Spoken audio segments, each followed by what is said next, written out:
Muy buenos días a todos. Especialmente le agradezco a nuestros ponentes del día de hoy su participación. Se trata de Carlos López, del Colegio de México, y de Astrid Holland, de la Comisión Federal de Electricidad, que nos hablarán este día sobre el valor productivo del agua. Esto es parte de nuestra serie de webinars sobre el valor del agua. En la primera sesión hablamos sobre el valor cultural del agua. En la segunda se habló sobre el valor que tiene el agua como elemento fundamental para la subsistencia de los ecosistemas y su buen desarrollo. La semana pasada tuvimos la participación de Eduardo Vega e Ismael Barajas hablando sobre el valor económico del agua. Tuvimos una asistencia muy importante y conceptos también de gran interés para todo el público en general. Y en esta ocasión vamos a hablar sobre algo que me parece que es un poco más tangible, porque es el valor productivo del agua. Y finalmente terminaremos con el valor social y un conversatorio en donde trataremos de ver cómo poder manejar, cómo poder gestionar un elemento tan importante como el agua y que tiene tan distintos valores. Cómo podemos hacer que las soluciones y las decisiones que se tomen en términos del agua puedan conformar una serie de beneficios en general para la parte cultural, para la parte ecosistémica, para la parte económica, la parte productiva, la parte social y aún la parte religiosa. Por eso creo que les será muy importante la reunión del día de hoy. Nuestros ponentes son muy distinguidos y seguramente nos darán su punto de vista sobre estos asuntos que también tienen un grado muy grande de controversia en la sociedad, porque tienen también componentes ideológicos muy importantes. No los queremos soslayar, al contrario, queremos hablar sobre ellos y de esa manera los invitamos a que nos escuchen el día de hoy.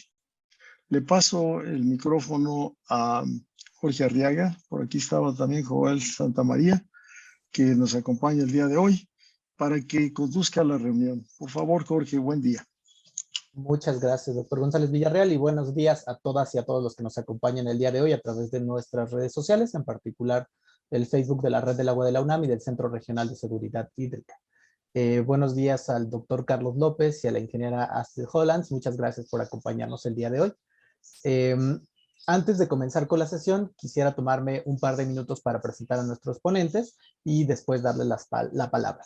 Después de la presentación, tomarían ustedes la palabra en el orden en el que yo los presento y guardaríamos al final unos minutos para intercambiar preguntas y respuestas con el público que nos escucha a través de las redes sociales y a quienes le pedimos que nos compartan de dónde nos están acompañando y cualquiera de las preguntas que tengan para nuestros ponentes.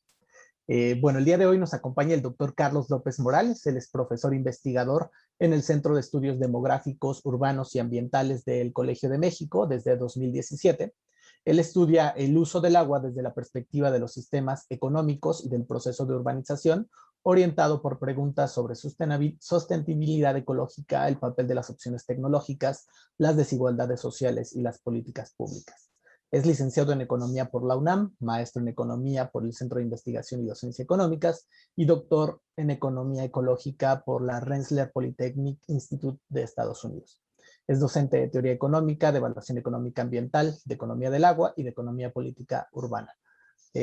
Doctor, muchas gracias por acompañarnos. También está con nosotros la ingeniera Astrid Hollands Torres. Ella es gerente técnica de proyectos hidroeléctricos en la Comisión Federal de Electricidad, institución en la que ingresó desde 2010. Ahí ha colaborado en diferentes áreas relacionadas con el desarrollo de proyectos hidroeléctricos. Ella es ingeniera civil por la Universidad Nacional Autónoma de México, cuenta con una especialidad en Economía y Gestión del Agua por la Universidad Autónoma Metropolitana y con estudios de maestría en Obras Hidráulicas por la UNAM. Participó en el Departamento de Hidráulica del Instituto de Ingeniería en varios proyectos de investigación. Ingeniera, muchas gracias por acompañarnos. Bueno, entonces ahora le damos la palabra al doctor Carlos López, que contará con 15 minutos para hacer su exposición. Doctor. Muchas gracias. Buenos días, Jorge, profesor González. Muchas gracias por la invitación. Buenos días, Astrid. Mucho gusto. Y bueno, pues voy a compartir pantalla para que puedan ver la presentación que he preparado. Intentaré apegarme lo más que pueda a los 15 minutos. Avísenme por ahí cuando me empiece a pasar. Tengo aquí mi cronómetro, pero luego se me va el avión. Bueno, lo que quiero yo, de lo que quiero platicar es algunos resultados de la investigación que he estado llevando a cabo los últimos años con modelos económicos para estudiar, pues esto, la contribución económica, la contribución productiva del agua en un contexto más o menos, pues, macroeconómico agregado, pero logrando distinguir algunas de las particularidades importantes en cuanto a los usos del agua, ¿no? Para responder preguntas sobre la sustentabilidad ambiental de las actividades económicas en diferentes contextos, en contextos más rurales, por ejemplo, donde domina obviamente el agua agrícola, el agua para irrigación, o en contextos urbanos, donde domina el agua urbana o el agua para la satisfacción de las necesidades en los hogares, pero también en las actividades económicas que se llevan a cabo en una ciudad. Y creo que es muy buena la combinación entre estos dos enfoques porque básicamente lo que yo hago es estudiar el uso consultivo del agua y lo que la ingeniera Astrid va a hablar al ratito es sobre el uso no consultivo del agua. Entonces, ¿no? Tenemos las dos visiones que desde el punto de vista de la economía, pues tienen diferencias bastante importantes, ¿no? Entonces, bueno, quiero dar algunas cifras como de contexto muy brevemente. La apropiación global del agua, de los recursos hídricos en el mundo se ha multiplicado por 10 en el último siglo, mientras la población, por ejemplo, solamente lo ha hecho como por 4, ¿no? Entonces ahí pueden ver ustedes una intensificación en el uso de los recursos de cierta importancia. La mayor parte del agua a nivel global se utiliza en la agricultura, 20% en la industria autoabastecida, no urbana, ¿no? Eso es lo que quiere decir industria autoabastecida, que directamente tiene acceso a las fuentes, y el 11% más o menos es uso público urbano, uso en ciudades.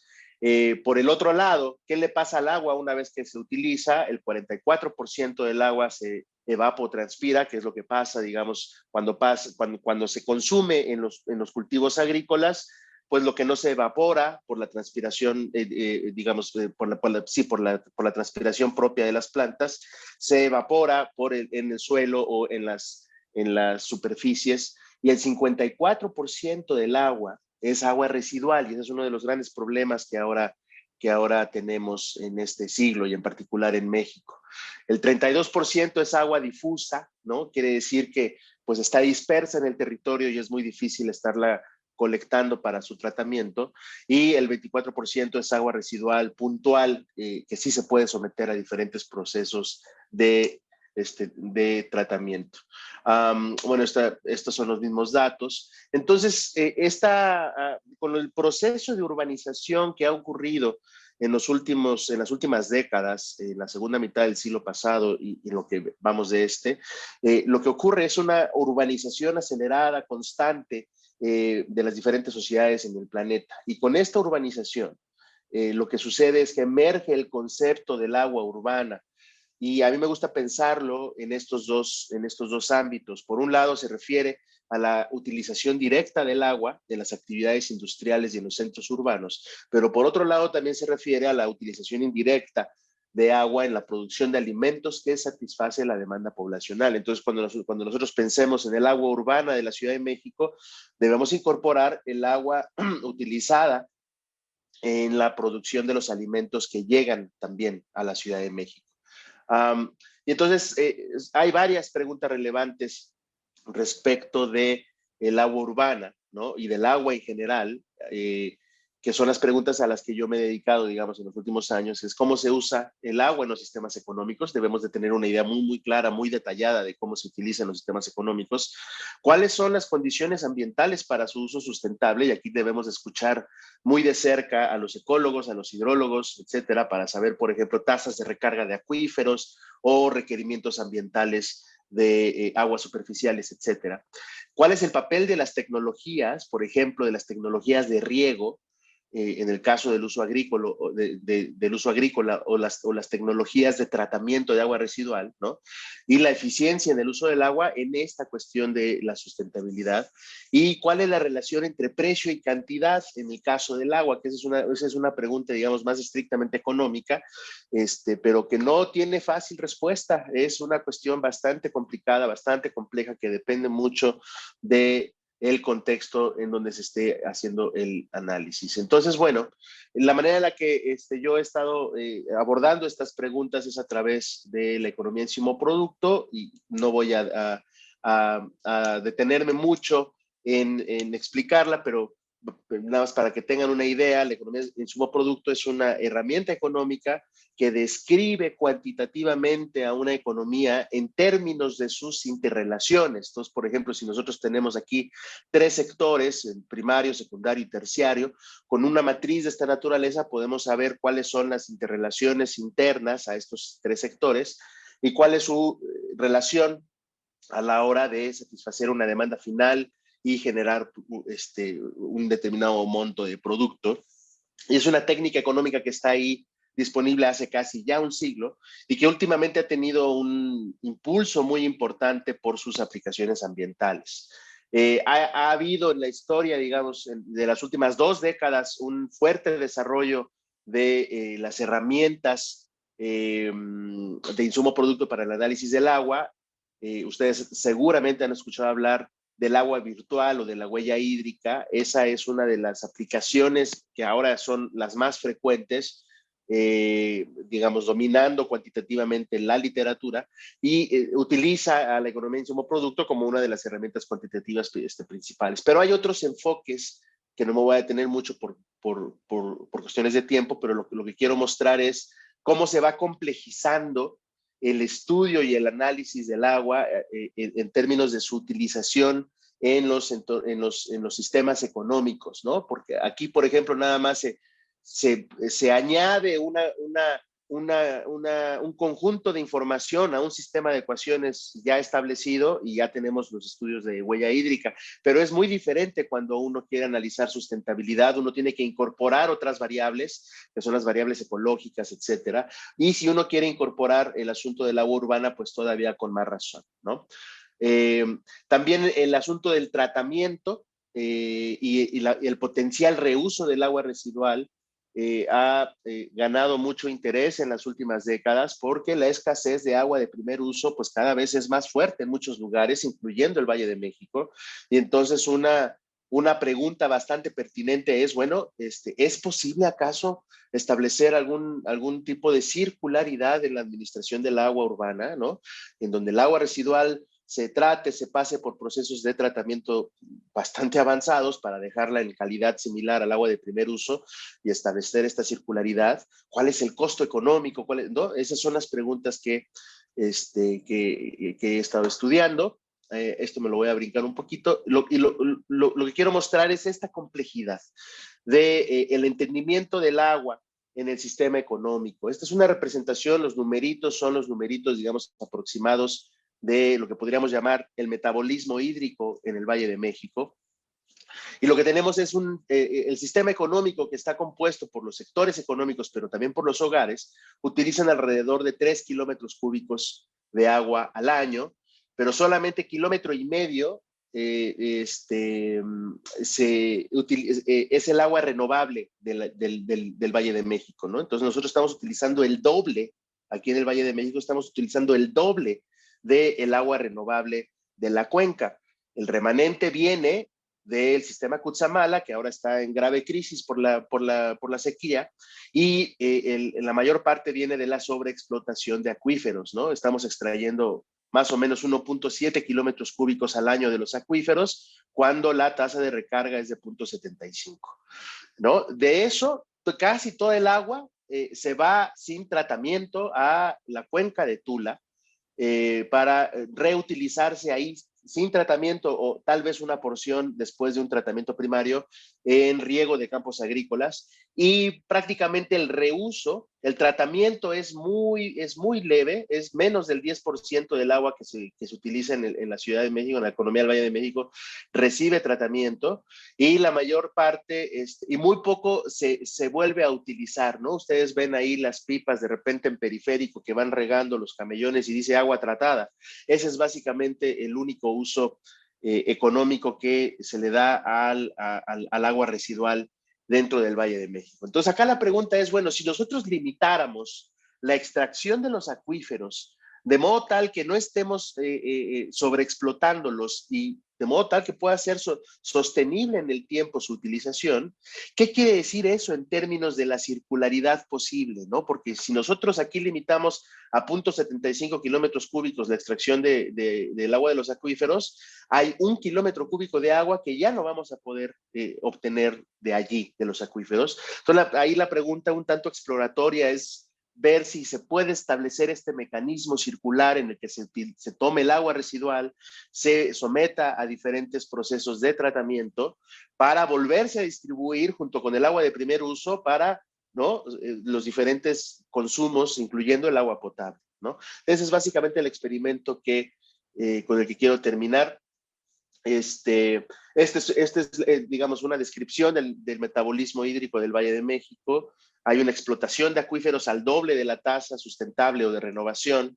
Hay un dominio de fugas en la distribución del agua, ¿no? Alrededor del 30-40% de la entrada de agua se termina perdiendo por las fugas. Ahora el gobierno de la ciudad inició un proyecto, digamos, labores bastante importantes, diría yo, se les duplicó el presupuesto y están haciendo trabajo de reparación de la red secundaria y terciaria de suministro para reducir las fugas y también para sectorizar y volver un poquito más eficiente la distribución, pero ya hay mucho trabajo que hacer y como decía yo, hay menos de 10% de tratamiento de aguas residuales, casi todo con métodos primarios y prácticamente el reuso es inexistente. Entonces, bueno, esta pregunta, ¿qué pasa si se limita la extracción de los acuíferos a la recarga? ¿Cuál es el papel del tratamiento y el reuso de aguas residuales? ¿Y qué le pasa a la economía? ¿Cuál es el costo económico asociado? Entonces, con el modelo económico del que les estaba hablando hace ratito, este es el resultado, digamos, de este análisis de escenarios. Intentaré pasar por los numeritos muy rápido. Nosotros tenemos una extracción, decíamos nosotros, de 2.4 kilómetros cúbicos, casi todo de agua subterránea y el resto de agua superficial. Casi nada de eso se trataba. Y cuando nosotros imponemos que no se debe sobreexplotar los acuíferos, tiene que ampliarse, si ustedes ven aquí este crecimiento de 0.2 a 1.4, tiene que ampliarse muchísimo el esfuerzo de tratamiento de aguas residuales para su reuso económico intencional, ¿no? La entrada total de agua es más o menos la misma en los dos escenarios, pero su composición cambia, como se ve en esta gráfica. En el escenario base, digamos, tenemos 25% de agua superficial, 75% de agua subterránea, y en este escenario alternativo hipotético, en el que se limita la extracción de los acuíferos a la tasa de recarga, tenemos el mismo 25% de agua superficial, solamente 23% de agua subterránea, y la mayor parte del agua para el uso económico de la ciudad estaría compuesto por agua residual tratada. Entonces, ¿qué quiere decir esto en términos económicos? Esto es una descripción, digamos, de cuál es el esfuerzo productivo que sería necesario en la economía del Valle de México para sostener esta actividad de tratamiento y reuso de aguas residuales. La demanda de electricidad subiría alrededor de 12%, ¿no? No, esto es la distribución, esto es el 100%, es un pastelito. Entonces, el 12% del esfuerzo económico es electricidad, ¿no? Una parte importante también, 15% es comercio. Habría mucha demanda o mayor demanda por productos de la industria química y petroquímica, porque el tratamiento de aguas residuales es una actividad intensiva en estos productos. También servicios de reparación, etcétera, ¿no? Entonces, se puede medir cuál sería el impacto económico, qué es lo que tendría que pasar en la economía, en una economía determinada para poder resolver esta situación. Y en términos del costo de operación de este proyecto, digamos, de si nosotros vamos a aumentar muchísimo el tratamiento y reuso de aguas residuales, la línea base, el tamaño del sector agua es de alrededor de 2,000 millones de pesos, ¿no? de pesos de 2008, que es el año base para el que tengo esta base de datos, esta matriz insumo producto para el Valle de México, pero en el escenario alternativo tendría que crecer alrededor del 50% el sector agua, ¿no? De 2,000 millones de pesos a 3,000 millones de pesos anuales, y la mayor parte, como ven ustedes aquí, tendría que irse para las actividades de tratamiento de aguas residuales. Entonces, ya para concluir, esta modelación de la que he hablado muy brevemente acá es exitosa para representar con mucho detalle este problema de la interacción de los sistemas económicos con el agua. Entonces podemos saber de dónde viene el agua, si de los acuíferos, si de los ríos y de los lagos, cuáles son las condiciones de sustentabilidad, cuáles son las tecnologías que los sectores económicos tienen para utilizarla. Pero hay diferentes retos en cuanto a la ausencia de datos, ¿no? Porque el sector agua está generalmente en las estadísticas macroeconómicas, pues casi no importa, y está ahí metido con energía, con gas, ¿no? Un montón de actividades que tienen que ver con recursos naturales están puestos en un solo sector, y esto no ayuda mucho a tener este detalle. Entonces ahí hay que mejorar mucho en las estadísticas y en la compilación, y es un problema que no es nada más de México, sino en general en los sistemas de clasificación industrial internacionales.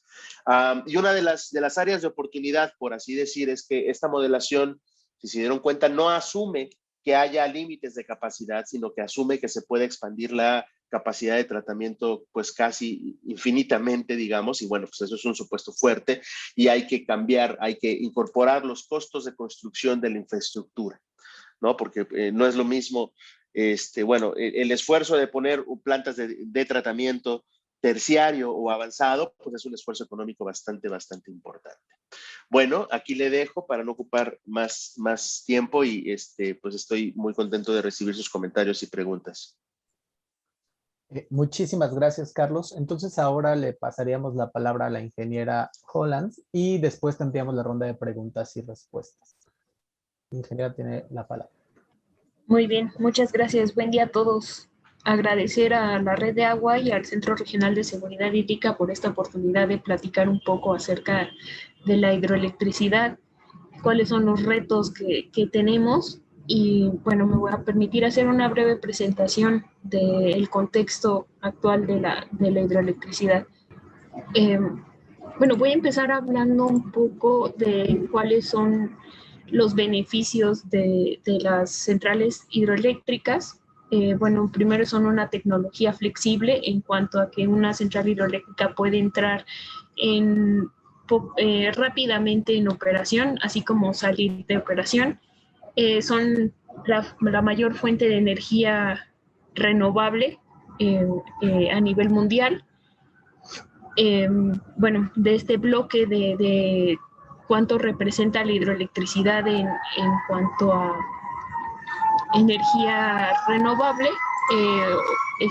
representan el 16% de la energía renovable, y bueno, a final de cuentas las centrales hidroeléctricas tienen otros beneficios, ¿no? Gracias a la creación de presas se puede llevar a cabo el control de inundaciones, suministro de agua, detonar el ecoturismo, y bueno, asociado también a otras actividades productivas como la pesca y la acuacultura. ¿Cómo está la hidroelectricidad en el mundo? Bueno, a 2019, según el reporte de la IHA, que es el International Hydropower Association, en el mundo se tienen 1.308 gigawatts instalados de centrales hidroeléctricas. El país con mayor número de centrales o de capacidad instalada es China y sigue Brasil. Y bueno, México ocupa el lugar número 19, ¿no? Tiene una capacidad instalada de 12.13 gigawatts instalados, perdón. Entonces, bueno, como se ve, pues el aprovechamiento de la hidroelectricidad a nivel mundial, pues sigue creciendo. Sin embargo, bueno, ha habido como un estancamiento en el desarrollo de centrales hidroeléctricas. Y bueno, ahorita voy a tocar más ese tema, pero vamos a hablar de cómo está la hidroelectricidad en México. El 10% de la energía que se produce en México se produce en centrales hidroeléctricas. En este mapa estoy indicando regionalmente en dónde se encuentran los sistemas, bueno, las centrales hidroeléctricas que proporcionan energía al país. Tenemos 86 centrales hidroeléctricas, de las cuales 60 pertenecen a la Comisión Federal de Electricidad. Y bueno, los sistemas hidroeléctricos más grandes se encuentran en el río Balsas, en el río Santiago y en el río Grijalva. Los tipos de centrales hidroeléctricas que tenemos principalmente son centrales con almacenamiento, que son la mayoría de las centrales que tenemos en México, que como tal pues son presas que tienen un embalse y que con ese embalse se puede hacer una regulación para definir una política de operación que como tal no se está pegando como al régimen natural del río, sino que nosotros tenemos un almacenamiento que como tal lo podemos ocupar para entrar en operación cuando la demanda así lo requiera. Al filo de agua, que son centrales pequeñas, que como tal pues lo que buscan es el aprovechamiento del agua conforme pasa el agua en el río. Se hacen algunas, se pueden hacer unas derivaciones, aprovechar y bueno, regresar el agua al río. El almacenamiento por bombeo, que bueno, este es ahorita como un boom a nivel mundial, que bueno, lo que consiste es tener dos depositorios, uno superior y uno inferior, y bueno, operar en horas de alta demanda, donde bueno, se puede aprovechar que el agua sea bombeada en horas de baja demanda y se pueda generar energía hidroeléctrica cuando sea necesario, ¿no? Y bueno, un poquito más experimental sería la energía offshore, o sea, en el aprovechamiento de la energía en el océano. Esto pues todavía está en fases experimentales, más bien como de pruebas un tanto pues también económicas, de que se pueda hacer estos aprovechamientos de energía en los océanos, ¿no? Entonces, bueno, justo hablando como del valor como tal del agua, pues tendríamos que referirnos también a identificar pues qué otros valores y en dónde está la hidroelectricidad en estos aprovechamientos, ¿no? Como sabemos, la mayoría de las presas en el mundo, su uso principal es para la agricultura, para la irrigación. Y bueno, en segundo lugar tenemos a la hidroelectricidad. Y bueno, otros usos como el abastecimiento de agua, el control de avenidas, la recreación, navegación. Sin embargo, bueno, a final de cuentas podemos buscar ese enfoque multipropósito en el desarrollo de almacenamientos, principalmente de presas, que, bueno, puedan proveer más de un servicio, ¿no? En este caso, bueno, las centrales hidroeléctricas, pues lo que se busca es que aparte de que tengan un desarrollo sostenible, pues también podamos buscar ese enfoque multipropósito, principalmente para proveer agua para otros usos y, bueno, para el control de inundaciones, que también se está volviendo un factor importante con el tema del cambio climático.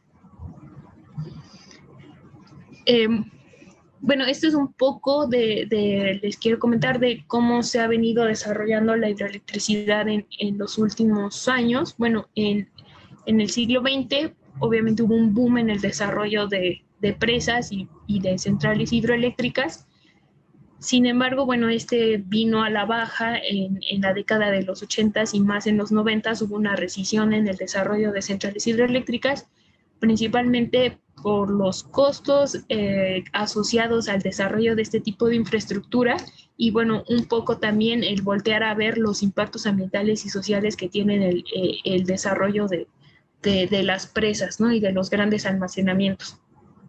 Entonces, ¿qué se hizo para poder seguir desarrollando la energía hidroeléctrica? Bueno, se volteó a buscar un esquema sostenible de cómo hacer desde la planificación y el desarrollo de la energía hidroeléctrica bajo un enfoque que fuera mayor, que se desarrollara con mayor respeto hacia el ambiente y hacia las comunidades afectadas.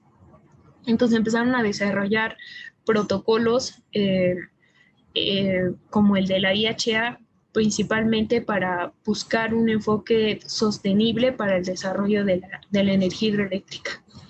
Y bueno, ahora, como ya comenté con lo de los proyectos de almacenamiento de energía, pues lo que se busca es que los nuevos desarrollos de energía hidroeléctrica pues tengan un impacto positivo, ¿no? Y bueno, parte de lo que se ha identificado es que como la hidroelectricidad sigue siendo la energía renovable, la energía limpia que mayor aporte tiene, bueno, esta tiene que seguir creciendo y puede estar ligada con el desarrollo de la energía eólica y la energía solar para que esta sirva de soporte, ¿no? Porque la energía solar y la energía eólica son energías intermitentes, entonces siempre vamos a necesitar tener un respaldo de estas energías para que se puedan cumplir con toda los retos y, bueno, los compromisos que se tienen de la descarbonización. Entonces, ¿qué mejor que tener de respaldo a la energía hidroeléctrica para detonar energía solar o eólica en vez de seguir teniendo plantas de carbón que estén ahí de reemplazo para cuando haya una intermitencia para proveer energía, ¿no? Entonces, justo esto es hacia dónde se está volteando ahora para el tema de hacer ese clic y seguir detonando la energía hidroeléctrica. Entonces, bueno, como ya comenté, la energía hidroeléctrica, pues al ser flexible y, bueno, al poder también entrar en operación rápidamente, pues nos sirve como tal, lo voy a llamar así, como una batería para que bien cuando se esté generando energía solar o eólica, que puede ser en horas de baja demanda, esa energía sirva para generar, o sea, para bombear agua a los almacenamientos superiores de las centrales hidroeléctricas que funcionen por bombeo y, bueno, a final de cuentas poder generar energía en horas de alta demanda con esta energía o esta agua almacenada en los embalses superiores y, bueno, tener como estos sistemas que permitan cubrir adecuadamente la operatividad de los sistemas eléctricos. Y, bueno, aquí puse un punto importante, que, bueno, la energía hidroeléctrica debe de seguir creciendo. Bueno, como tal, en el mundo las grandes centrales pues ya se construyeron, los ríos en su mayoría ya tienen los aprovechamientos que se podían detonar. Sin embargo, bueno, ahora más bien buscamos como esta sinergia, esta búsqueda de proyectos multipropósito para seguir detonando nuevas centrales hidroeléctricas. Y, bueno, ¿qué estamos haciendo en México? Bueno, primero para desarrollar sistemas de almacenamiento de energía, bueno, tenemos que cambiar un poco las políticas del sistema eléctrico para que nos permitan que sean rentables este tipo de proyectos, para que podamos bombear con energía barata y que esto permita que sean rentables este tipo de centrales. Sin embargo, bueno, también estamos volteando a ver el tema de, como ya comenté, del generar proyectos multipropósitos a través del equipamiento de presas que como tal se desarrollaron principalmente para otros objetivos como como presas de almacenamiento, presas para uso agrícola, presas de regulación, canales de riego, acueductos, y lo que estamos buscando es que a través de modificaciones de las obras de toma o del equipamiento en canales podamos generar energía hidroeléctrica, aunque sea en pequeña escala, pero que bueno, es un aprovechamiento adicional que a final de cuentas provee otro servicio y bueno, a final de cuentas un ingreso económico, ¿no? Con la generación de energía. Y adicionalmente, pues estamos trabajando en la rehabilitación, modernización y la repotenciación de las centrales hidroeléctricas. ¿Por qué? Porque primeramente la vida útil de las centrales hidroeléctricas, si nosotros las diseñamos para una vida útil de 50 años, tenemos presas de más de 100 años que todavía están operando, entonces esto nos permite ya una vez mitigados los costos que se tuvieron de la construcción de estas centrales, bueno, que se puedan rehabilitar, que se puedan cambiar principalmente equipos electromecánicos o hacer pequeñas modificaciones en cuanto a obras civiles que nos permitan seguir aprovechando la energía de manera óptima y bueno, que a final de cuentas nos sigan dando beneficios y que, bueno, incrementen obviamente la vida útil de las centrales y a final de cuentas, con esto se tengan beneficios, no solo, bueno, principalmente económicos, pero como tal que hay un aprovechamiento adecuado del agua. Entonces, bueno, en general esto es una plática muy rápida de cuáles son los aspectos más relevantes de cómo está ahora la energía hidroeléctrica tanto a nivel mundial como en México. Y bueno, como tal, pues los retos que se tienen, la importancia, el valor que tiene el agua para seguir cumpliendo con las metas ambientales que se tienen a nivel mundial y bueno, que tenemos que como tal valorar económicamente, como ya comentó Carlos, el qué tanto más se debe de invertir para desarrollar proyectos y bueno, tener un mejor aprovechamiento y uso del agua. Entonces, bueno, esta es mi presentación. Muchas gracias por este espacio. Muchas gracias, ingeniera, por su participación.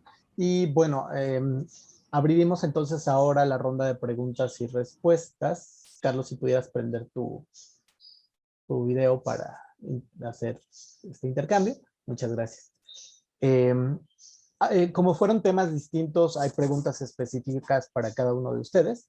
Entonces, en esta primera ronda comenzaríamos contigo, Carlos, y te preguntan que, aparte del tratamiento de aguas residuales, ¿qué otras opciones tecnológicas y de infraestructura ayudarían a transitar hacia esa economía circular?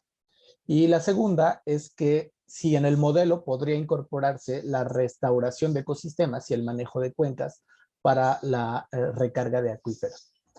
Y mientras a la ingeniera Hollands le preguntan que qué acciones concretas está llevando a cabo la Comisión Federal de Electricidad para considerar estos múltiples valores del agua. En particular, las centrales hidroeléctricas han sido ampliamente criticadas, ¿no?, en términos sociales y ambientales. Entonces, ¿qué están haciendo para resolverlos? ¿Y cuáles son los principales desafíos para rehabilitar, modernizar y repotenciar las centrales hidroeléctricas existentes? Carlos, tienes la palabra. Sí, muchas gracias. Muchas gracias, Jorge, por las preguntas al público. Son muy buenas, son muy pertinentes ambas preguntas. Entonces, opciones tecnológicas e infraestructura, además del tratamiento de aguas residuales, una de las opciones que se ha estado explorando en Ciudad de México, ahora con cierta, digamos, con más fuerza que en el pasado, es la cosecha de agua de lluvia. Hay un programa más o menos importante de instalación en diferentes lugares, en escuelas, en comercios, en viviendas, de sistemas de captación de agua de lluvia. Y estos sistemas pueden ser la diferencia para un conjunto muy determinado de población e incluso para una geografía muy particular, ¿no? Acá pueden ser muy útiles en las zonas altas, que es precisamente las zonas donde a lo mejor el desarrollo urbano no ha sido planeado, etcétera, y es muy caro desde el punto de vista de la administración pública, es muy cara la instalación de la red de agua potable y bombear el agua y todo esto, ¿no? Y entonces tener estas fuentes alternativas de agua de lluvia puede ser la diferencia para gran parte del año. Obviamente no puede funcionar todo el año porque pues en la Ciudad de México hay un periodo de lluvias y prácticamente en todo el país. Hay un periodo de lluvias y de secas muy bien definida, ¿no? Y entonces, pues obviamente para el periodo de secas habría que asumir otro tipo de acciones, pero hay para el periodo de lluvia en la Ciudad de México que sí logra incorporar varios meses, pues puede ser una alternativa interesante. En otras latitudes, en otros lugares, sobre todo aquellos que están cercanos en la costa, por ejemplo, otra alternativa que, bueno, por el hecho de mencionarla, ¿no? Que es la desalinización. Y en algunos lugares del país está teniendo cierto auge, ¿no? Se le está impulsando. En particular estoy pensando en Baja California, en la península de Baja California y en los desarrollos turísticos, en Los Cabos, en La Paz, etcétera, etcétera, que tienen problemas de suministro de agua muy fuertes, pero hay una política, digamos, de apoyo al turismo y etcétera, y entonces los hoteles, los hoteleros, los privados encuentran rentable la instalación de plantas desalinizadoras, digamos, que son muy caras, pero pues si no, de otra manera no pueden obtener agua, ¿no? Entonces son dos opciones tecnológicas que están disponibles ahí de muy diferentes presupuestos, ¿no? Pero que pueden incorporarse, digamos, a este portafolio posible. Y sí, esta cuestión de la restauración de ecosistemas que se puede poner, y hay cierta literatura que lo pone bajo el concepto de infraestructura verde y demás, bueno, si se quiere se le puede llamar infraestructura verde, pero claro que es uno de los elementos clave. Hace algunos años laboré yo en el Instituto Nacional de Ecología y Cambio Climático, y ahí con mis colegas de ese instituto hicimos un estudio que estimamos el costo de reemplazo del bosque de agua, ¿no? Entonces el bosque de agua es este macizo boscoso que está acá al sur de la ciudad, de la Sierra del Chichinautzin, Sierra de las Cruces, que uno lo puede ver en las imágenes satelitales ya muy fragmentado, con carreteras, con casas, en fin. Pero es la zona de recarga de los acuíferos de todo el Valle de México y del centro del país más importante. Hicimos un estudio de qué pasaría si se pierde este bosque y se pierde este servicio ecosistémico de recarga de los acuíferos. Si se pierden los acuíferos de la Ciudad de México, pues prácticamente se compromete la viabilidad física de las actividades económicas. Entonces allí la conservación del bosque, por ejemplo, en esta cuestión de la restauración de ecosistemas, la conservación del bosque es una condición necesaria para la viabilidad física de la economía del Valle de México. Y uno quisiera, ahorita vamos a decirlo así, son tiempos duros para los que estamos en el sector ambiental, porque uno quisiera ver una decisión cada vez más fuerte en términos presupuestales de los gobiernos federales del gobierno federal y los gobiernos locales en términos de la promoción de las obras de conservación y demás, y lo que estamos viendo es precisamente lo contrario, ¿no? Y es un poco frustrante porque las tasas de deforestación no se terminan, no se frenan, y los problemas pueden estarse mandando hacia el futuro, pero ese futuro nos va a alcanzar, ¿no? Pero sí, en efecto, la restauración de ecosistemas es generalmente en los análisis costo-beneficio, son las mejores acciones que puedes tú llevar a cabo.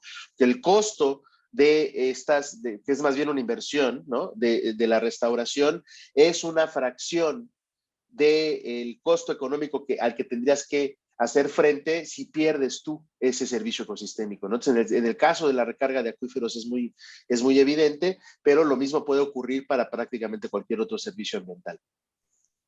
Muchísimas gracias, Carlos. Astrid, ¿tienes la palabra?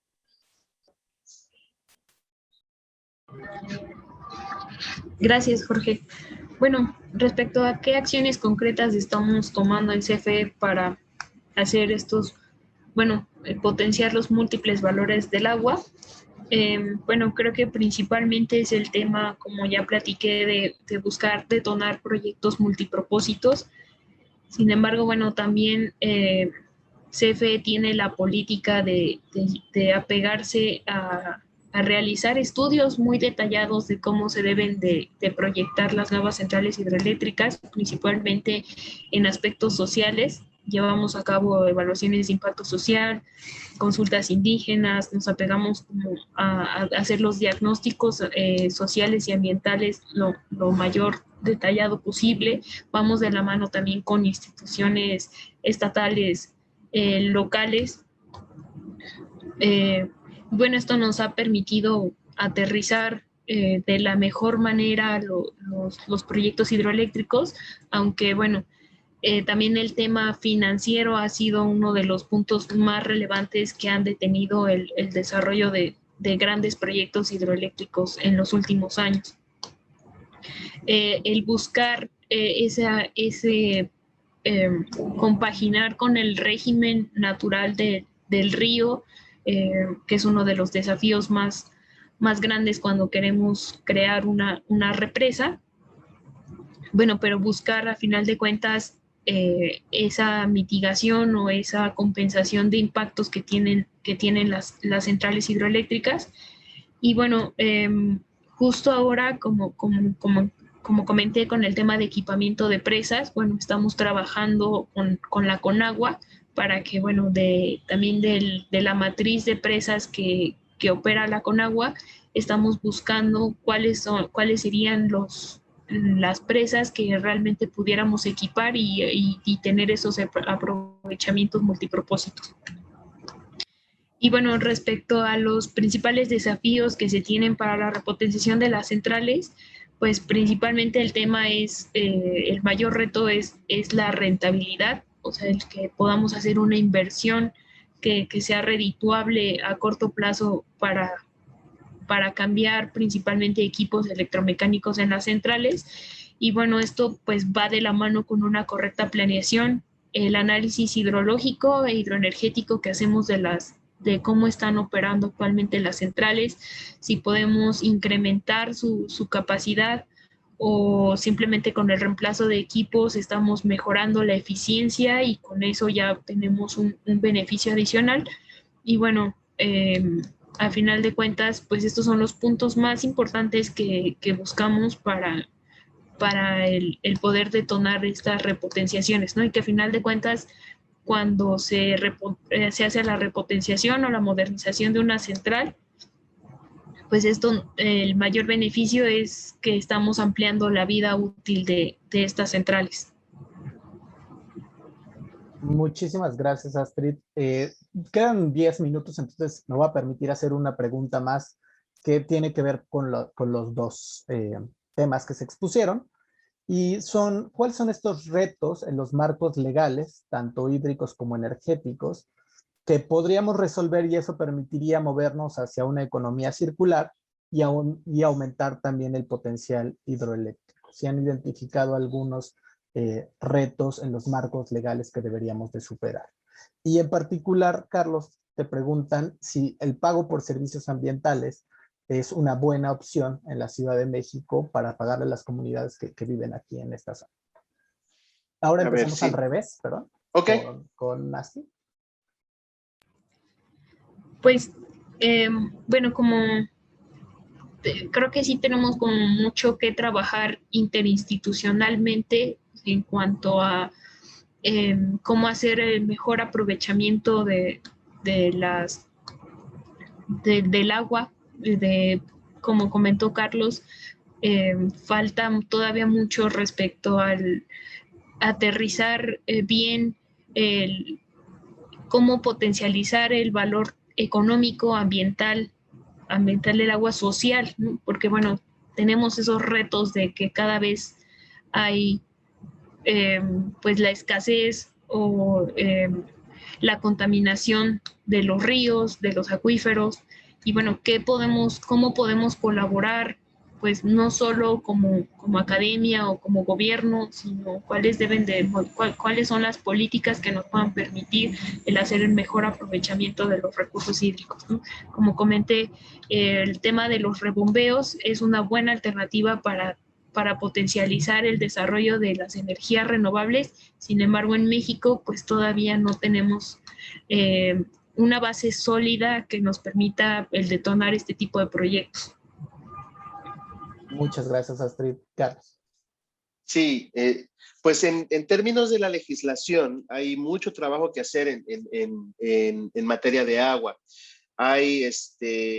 Tengo entendido que la reglamentación de la ley de aguas o de las últimas modificaciones a la ley de aguas, que hace ya como 6 o 7 años, no se ha hecho y el Congreso está, digamos, en falta administrativa desde varias legislaturas atrás porque no han terminado esos procedimientos y más bien se está empezando a discutir tanto en el Congreso mismo, pero también en diferentes organizaciones de la sociedad civil, leyes de agua alternativas, ¿no? Entonces, ahí hay mucho que hacer, es un área, por llamarle de algún modo, un área de oportunidad muy fuerte, porque hay muchas cosas que corregir en cuanto a la visión de la Ley de Aguas Nacionales, que está puesto ahí, si uno revisa el articulado, está puesto con una visión un tanto extractivista de dominio de recursos, etcétera, etcétera, que desde mi punto de vista no es el enfoque adecuado para hacer frente a los problemas de sustentabilidad, por un lado, y por otro, el asunto de la Ley Federal de Derechos, la vinculación con la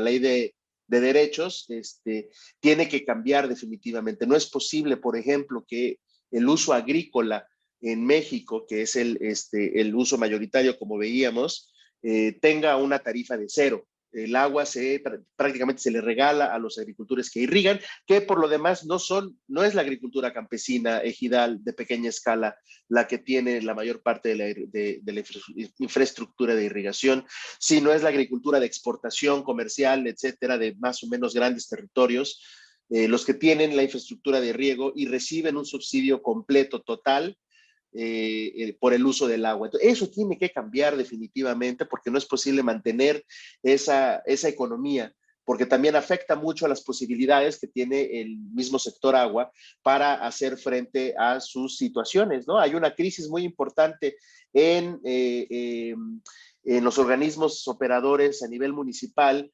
y se expresa por el deterioro de la infraestructura y por la ausencia de tratamiento de aguas residuales. Las plantas de tratamiento de aguas residuales están construidas, están ahí, pero no están funcionando porque no hay recursos para echarlas a andar. Y eso es en parte porque la administración del agua se está sustentando en una economía equivocada y eso hay que cambiarlo y eso pasa por modificaciones a las leyes. Y adecuación a las legislaciones.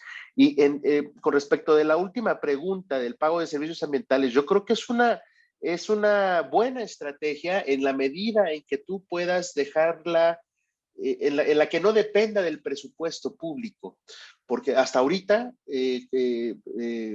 el programa de pago por servicios ambientales, tanto a nivel local o a nivel federal, va con cargo al presupuesto público, lo paga el erario. Y entonces, bueno, pues está bien, pero eso limita mucho el monto de los pagos que es posible hacer y muchas veces no logran cubrir el costo de oportunidad, por ejemplo, del cambio de uso de suelo, ¿no? Y por otro lado, pues sostener esto con el presupuesto, pues no creo que sea como la mejor alternativa desde el punto de vista económico. Lo que tú quisieras es descentralizarlo y que ocurriera una vinculación realmente mucho más directa entre los beneficiarios de los servicios ambientales, por ejemplo, los consumidores de agua de una ciudad, y los productores de los servicios ambientales asociados, ¿no? Los dueños de los bosques que infiltran los acuíferos. O sea, hay alternativas y yo recuerdo que la CONAFOR estaba hace algunos años, ahora no sé, estaba evaluando algunos proyectos piloto para descentralizar, para dejar que los pagos por servicios ambientales estén con cargo el presupuesto y que más bien, por ejemplo, vayan metidos una opción es en los recibos de agua y que la gente, una parte del costo a los usuarios del agua potable, una fracción vaya a cubrir el costo de oportunidad de los propietarios de los bosques. Y entonces ahí lo descentralizas del presupuesto y haces que sea visible y que funcione mejor la economía de los recursos. Entonces yo creo que sí puede ser una muy buena alternativa, debería de ocurrir, pero tiene un montón de retos desde el punto de vista de la implementación, ¿no? Y funciona mejor, creo yo, en la medida en que no depende del presupuesto público, sino que fuera posible descentralizarlo realmente para que los actores económicos se vinculen de ese modo, ¿no? Muchísimas gracias, Carlos. Lamentablemente ya no tenemos más tiempo para seguir conversando. Es una lástima porque más de 200 personas están viéndonos en vivo y han estado haciendo muchísimas preguntas. Entonces, les daría simplemente para cerrar la sesión la palabra al doctor González Villarreal para que nos regale algunas reflexiones finales. Muchas gracias, Jorge. En primer lugar, quiero agradecerle mucho a nuestros ponentes del día de hoy, sus panelistas, al doctor Carlos López y a la ingeniera Astrid Hollands, hablando sobre el valor productivo del agua. Y en particular, creo que hoy hemos aprendido que hay formas de modelar la demanda y de tener un modelo insumo-producto que liga a los sectores con las disponibilidades y que en general nos proporciona una visión integrada de cómo gestionar mejor el agua. Básicamente creo que de las conclusiones importantes, la primera es que necesitamos más recursos. De acuerdo con los modelos, pasamos de 2,000 a 3,000 millones de pesos de requerimiento, según este ejemplo que nos presentó el doctor López. Mayores recursos para poder afrontar los problemas del sector agua. Y la otra idea es la economía circular. Necesitamos más reuso del agua, más tratamiento, más recarga de acuíferos y más conservación de las zonas de recarga en nuestro Valle de México, al menos, que nos permitan entonces utilizar una economía circular. La parte de energía hidroeléctrica nos ha preocupado desde hace algunos años. México se ha estancado en el crecimiento de la generación hidroeléctrica en una época en donde la transición energética nos plantea la necesidad de tener almacenamientos de energía.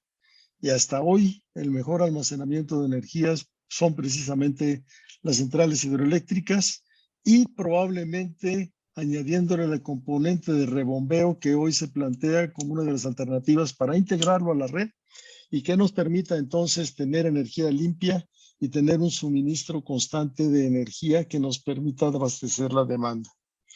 Creo que hay mucho por hacer. México tiene, pues dijimos, el 19 lugar, dijo Astrid, en la utilización de hidroeléctricas, muy por abajo de China, de Estados Unidos, de la India, de Brasil y desde luego de Noruega. Creo que habrá que hacer un esfuerzo mayor en México para poder construir las hidroeléctricas necesarias y mitigar los problemas que desde luego se tienen con la construcción de las plantas hidroeléctricas en la parte ecosistémica y también en la parte social. Yo creo que son los retos que nos ha planteado aquí Astrid y que debemos afrontar en el futuro. Muchas gracias a todos por asistir a nuestra reunión.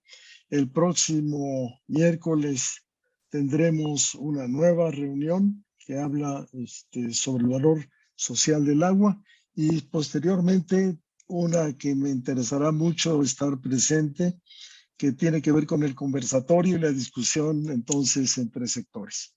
Muchas gracias a nuestros ponentes, Astrid, Carlos. Gracias por ayudarnos esta mañana y presentar estas presentaciones excelentes. Y le pido entonces a Jorge Arriaga que despida nuestra transmisión. Muchas gracias a todos. Buen día. Gracias a ustedes por el espacio. Muchas gracias. Muchas gracias, doctor González. Muchas gracias al doctor Carlos López y a la ingeniera Astrid Hollands por acompañarnos el día de hoy. Les recuerdo a las personas que nos están viendo en redes sociales que hay una liga de registro. Si tienen participación en 4 de las 6 sesiones, pueden tener derecho a obtener un certificado por estas por su participación.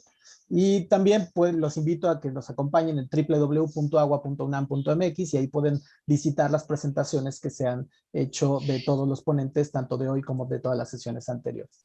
Les agradecemos mucho que se hayan conectado y nos vemos el próximo miércoles. Hasta luego.